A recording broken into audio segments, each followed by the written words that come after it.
Hello बच्चों, good afternoon. आज बहुत टाइम के बाद यूट्यूब पे आना हुआ है क्योंकि due to some health issue है ना। तो वही जो हमारे फर्स्ट चैप्टर के क्वेश्चंस रह गए थे कंप्लीट कर लेते हैं। क्वेश्चन जो है हमारे पास वो ऑलरेडी जब आप इस क्लास को ऑन करेंगे तो वहाँ से आपको मिल जाएगा, है ना। आगे स्क्रीन पर शेयर कर दूँगी। तो पहला जो क्वेश्चन है, पहला क्वेश्चन क्या है? पहला क्वेश्चन है given that the rational number 3, ये रैशनल नंबर 3 है, ये भी क्या है? इररैशनल है, ठीक है। और उसके बाद हमें प्रूफ क्या करना है? हमें 2 + √3 भी इररैशनल है, ये हमको प्रूफ करना है, ठीक है। जैसे कि हमारे पास क्या है? हमारे पास √3 है जो कि इररैशनल है, उसके बाद 2 + √3 है जो भी क्या है? इररैशनल है।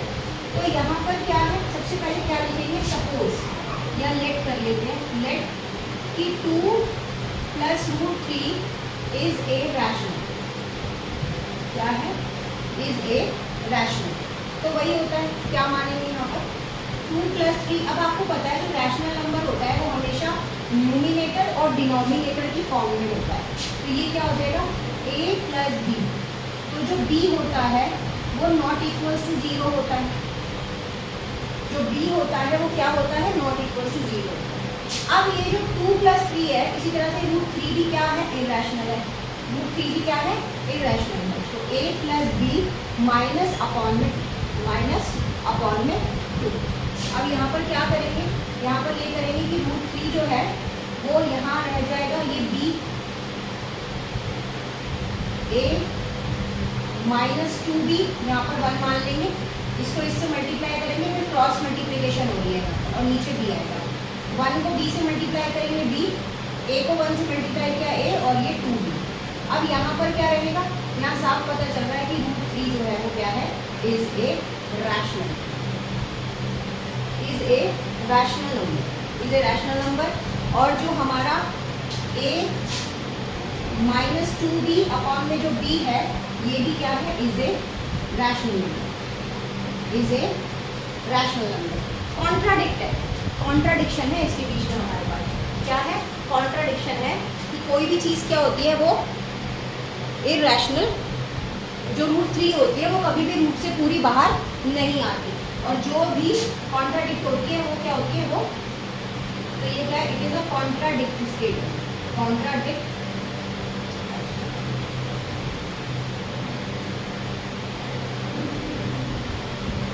स्टेटमेंट।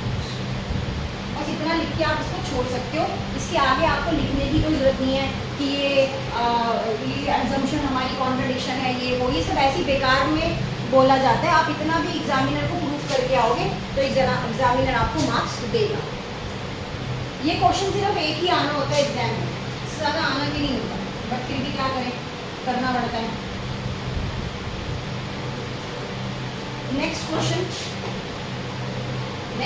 क्या है? नेक्स्ट क्वेश्चन है हमारे पास, नेक्स्ट क्वेश्चन है इफ HCF ऑफ 65, वो कहता है HCF क्या क्या है हमारे पास? Question number next second, HCF क्या है? 65 एंड 170।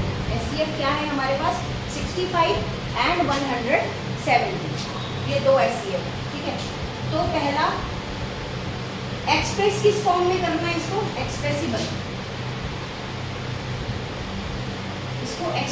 बनाना है। किस फॉर्म में इसको बनाना है? 65n - 170, इस फॉर्म में इसको हमें क्या करना है? एक्सप्रेसिबल बनाना है। और हमें वैल्यू किसकी फाइंड करनी है? हमें वैल्यू फाइंड करनी है n, किसकी वैल्यू फाइंड करनी है? n की। तो अब यहाँ पर अगर हम 65 लेते हैं तो 65 किसका पेयर है? 13 × 5 का। और अगर हम 170 लेते हैं तो ये किसका है? 13 × 9 का, ठीक है, 13 × 9 का।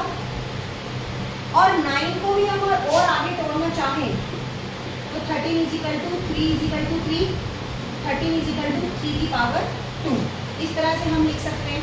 अब यहाँ पर हम कॉमन प्राइम लिखेंगे, क्या लिखेंगे? Common prime. कॉमन प्राइम अगर हम लिखेंगे तो वो तो हमारे पास क्या आ रहा है? 13 आ रहा है। कॉमन प्राइम क्या है हमारे पास? 13 है। और लीस्ट जो इसका जो लीस्ट एक्सपोनेंट है अब देखो दोनों में और तो कोई चीज़ कॉमन निकल नहीं रही, तो लीस्ट एक्सपोनेंट क्या रहेगा, 1 रहेगा। क्या रहेगा, 1। तो अब यहाँ पर जो हमारा SCF है, यहाँ पर जो हमारा SCF है वो क्या है, 65,170। इसका SCF हमारा क्या है, 13। इसका SCF हमारा क्या है, 13। अब 13 हमारा SCF है, तो अब हम कैसे करेंगे, कैसे लिखेंगे इसको, किस फॉर्म में लिखना है, तो n की वैल्यू हमारी 13 आ गई। अब हम यहाँ लिखते हैं 65n 13। अब ये जो 117 हमारे पास इक्वेशन में माइनस में था वो इधर आके प्लस में हो जाएगा। 65n, इन दोनों को प्लस करेंगे, 7 और 3 1 10, 2 और 1 कितना आ गया, 130। 117 और जमा 13, 7 3 1 130। n is equal to 130। 65 क्या हो जाएगा, नीचे आके डिवाइड हो जाएगा। अब इसको कट कर दो, 65 1 65, 65 2 130। तो n की वैल्यू कितनी आ गई, 2, जो हमें क्या कर देगी, फाइंड करनी है। नेक्स्ट क्वेश्चन,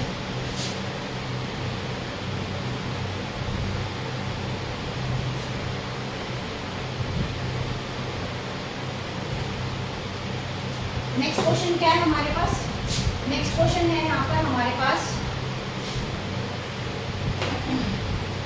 शो करना है √3 + 5 को होल स्क्वायर। किसमें शो करना है, √3 होल 5 को किसमें शो करना है, ये क्या बता रहा है, ये कह रहा है कि ये इर्रेशनल है। क्या बोल रहा है ये कह रहा है कि ये ना इर्रेशनल नंबर, इर्रेशनल नंबर, ठीक है। अब इर्रेशनल नंबर है तो कैसे करेंगे, सबसे पहले हम सपोज करेंगे, क्या करेंगे, सपोज या लेट कह रहे हैं आप, सपोज याद नहीं आएगा, लेट √3 + √5 का स्क्वायर इज रैशनल नंबर। क्या है ये, रैशनल नंबर है। अब रैशनल नंबर में क्या होता है, रैशनल नंबर, अब यहाँ पर अगर लेट अज्यूम दैट अगर हम कुछ कॉन्ट्राडिक्शन करें इसके अंदर, तो इसको हम खोल सकते हैं, इस वाले फॉर्मूले को खोल सकते हैं। और ये वाले फॉर्मूले के लिए अगर आइडेंटिटी याद आए तो a का स्क्वायर 2ab + b का स्क्वायर। इसमें a क्या है, √3 और b क्या है, √5। तो यहाँ पर आ जाएगा √3 का होल स्क्वायर, 2 × √3 × 5 और यहाँ पर √5 का होल स्क्वायर। तो ये रूट से रूट कट हो गया, 3 आ गया, 2 अंदर कितना आएगा 15 और यहाँ पर ये रूट से रूट कट हो गया तो कितना आ गया यहाँ पर 5। इस तरीके से अब 5 और 3 कितना रहेगा, इन दोनों को प्लस कर देते हैं, ये विदाउट रूट है, तो ये आपका आंसर आएगा 8 + 2 √15, 8 + 2 √15। अब हमारे पास जिस चीज़ को हम इर्रेशनल मानते हैं तो वो क्या होता है, a/b होता है। क्या होता है, a/b, क्योंकि रैशनल नंबर हमारे पास हमेशा कैसा होता है, न्यूमिनेटर और डिनोमिनेटर की फॉर्म में होता है। अब 2 √15 यहाँ अकेला रह जाएगा और a/b ये उठ के जाएगा तो माइनस का 8 हो जाएगा, नीचे 1 मान लेंगे, क्या मान लेंगे, 1 मान लेंगे। अब यहाँ √15 है और यहाँ पर अभी रुक जाओ, पहले ये b है, b का b, a - 8b, ये 2b इस b के साथ क्या हो जाएगा, आके मल्टीप्लाई हो जाएगा। तो इस तरह से ये चीज़ निकलेगी। तो इस बीइंग क्या लिखेंगे, इस बीइंग रैशनल नंबर, इस बीइंग रैशनल नंबर, बट उसके अंदर थोड़ी सी अब क्या देनी पड़ेगी, स्टेटमेंट देनी पड़ेगी। बट 15 जो है यहीं पर इसी का आगे पार्ट है, बट जो √15 है it is contradiction, because √15 is irrational number। क्योंकि √15 जो है ना वो पूरा कभी भी रूट से बाहर आएगा ही नहीं, √15 जो है वो पूरा कभी रूट से बाहर आएगा ही नहीं, इस चीज़ को आप याद रखिए, कभी नहीं आएगा पूरा बाहर, क्योंकि वो अपने आप में प्राइम नंबर है तो कैसे आ जाएगा, है ना। ये एक क्वेश्चन ये हो गया। नेक्स्ट इसके बाद अगला क्वेश्चन है एक और, अगला क्वेश्चन क्या कहता है,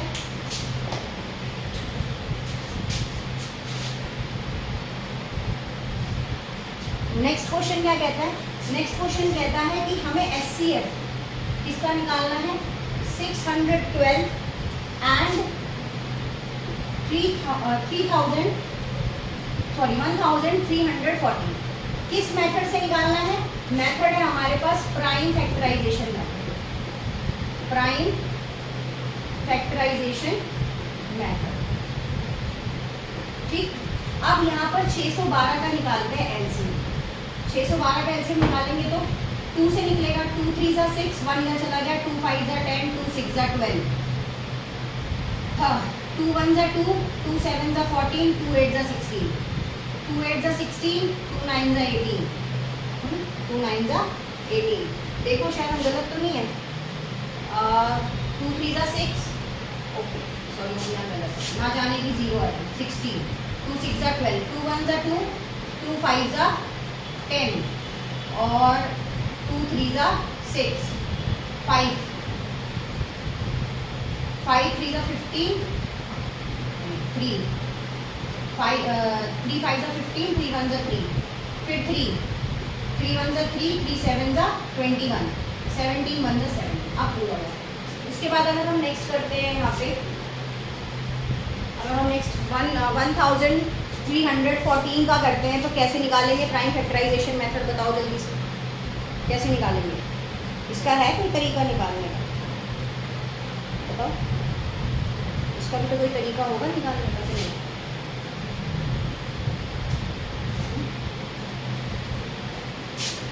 1 3 1 4, 2 6 जा 12, 1 बचा, 2 5 जा 10, 2 7 जा 14, 2 6 12, 1 बच गया है ना, 2 5 जा 10, फिर 1 बचा, फिर 7 पे आएगा। अब किस पे जाएगा? 7 आ रहा है पीछे, करके देखो 3 से, 3 दूनी 6, हाँ 3 से, 3 2 जा 6, 3 1 जा 3, 3 9 जा 27, फिर 3 से, 3 7 जा 21, 3 3 जा 9, 73 बच गया है। और 73 क्या होता है? प्राइम नंबर होता है, अपने नहीं आता। तो 6 1 12 के पेयर क्या हो गए? 2/2, 3/3 और ये 70। 1 3 1 4 का क्या हुआ? 2/3, 3/73। अब इसका क्या निकालना है? इसमें सबसे ज़्यादा कॉमन क्या निकलेगा? 2 कॉमन निकलेगा और 3 कॉमन निकलेगा। तो यहाँ पर सबसे पहले क्या आएंगे? Common prime factors, common prime factors क्या है वो? 2 और 3। क्या है? 2 और 3। कॉमन प्राइम फैक्टर्स 2 और 3 है। और लीस्ट एक्सपोनेंट क्या है? लीस्ट एक्सपोनेंट वो 1 रहेगा। क्या रहेगा? 1 और दूसरा क्या रहेगा? 2, क्योंकि 2 है तो 1 और 2। अब इसका एचसीएफ निकालना है, तो एचसीएफ में एक तो 2 कॉमन आ गया और एक 3 कॉमन आ गया। अब 2 और 3 कितनी बार आ रहा है? 3 आ रहा है आपका 2 बार, तो एक बार 3 और, तो 3 3 का 9 और 9 2 से कितना आएगा? 18। ये आपका एचसीएफ, ठीक है। इसके बाद नेक्स्ट क्वेश्चन कर लेते हैं इसका, क्वेश्चन नंबर 14। इसमें बुक में 14 है बट हमारी स्लाइड में शायद चौथा दिखेगा, 3 हो गए ना, हमारी स्लाइड में 4th दिखेगा, 4th कौन सा दिखेगा? 4। The HCF and LCM 2 numbers are, HCF and LCM 2 number कौन से हैं? एक है 9 एंड है एक 360, एक है 9 और एक है 360 रिस्पेक्टिवली। और इफ 1 नंबर इज 45, अगर एक नंबर 45 है, अगर 1 नंबर क्या है? 1 नंबर 45 है तो सेकेंड नंबर बताना है। एंड 1 नंबर 45 तो सेकेंड नंबर बताना है। क्या बताना है? सेकेंड नंबर बताना है। तो इसका फॉर्मूला याद है? क्या था? HCF multiply LCM equals to product of 2 number, equals to product of 2 numbers, ठीक है। अब क्या है यहाँ पर? तो यहाँ पर हमें अदर नंबर निकालना है या सेकेंड नंबर निकालना है? सेकेंड नंबर लिखते हैं, सेकेंड नंबर। तो ऊपर क्या आएगा? एचसीएफ एलसीएम और नीचे क्या आएगा? First number. LCM HCF क्या है 9 मल्टीप्लाई 360 और फर्स्ट नंबर क्या है 45। 9 1 9, 9 5 45, 9 एकम 9, 9 पंजे 45, 5 एकम 5, 25 35, 5 7 5 7 35, 5 7 35, 5 7 35,